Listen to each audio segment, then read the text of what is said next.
சங்கீத மும்மூர்த்திகளில் ஒருவரான ஸ்ரீ தியாகராஜ சுவாமிகளின் இசை, பக்தி, தத்துவம் ஆகியவற்றை ஒன்றாக கொண்டாடும் உயர்ந்த ஆன்மீக இசை பெருவிழாவே தியாக பிரம்ம ஆராதனை விழா.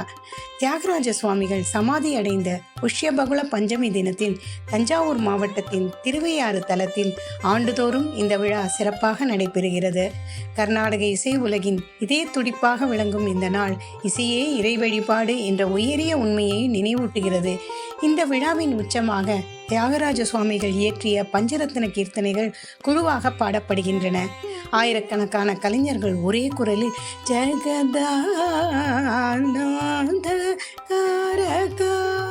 என முழங்கும் போது காவிரி கரையில் ஒரு தெய்வீக அதிர்வு உருவாகிறது.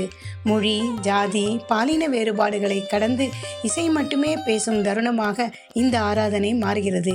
இது ஒரு இசை நிகழ்ச்சி அல்ல, ஒரு ஆன்மீக அனுபவம். 1940களில் மகத்தான இசை பண்பாளி பெங்களூர் நாகரத்னம்மாவின் முயற்சியால் இந்த விழா புதிய பரிமாணம் பெற்றது.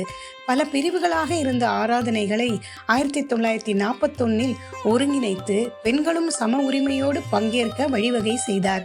அந்த நாள் முதல் தியாக பிரம்ம ஆராதனை விழா இசை, சமத்துவம், பக்தி ஆகியவற்றின் சங்கமமாக இந்திய இசை பாரம்பரியத்தின் உயிரோட்டமாக தொடர்ந்து விளங்குகிறது.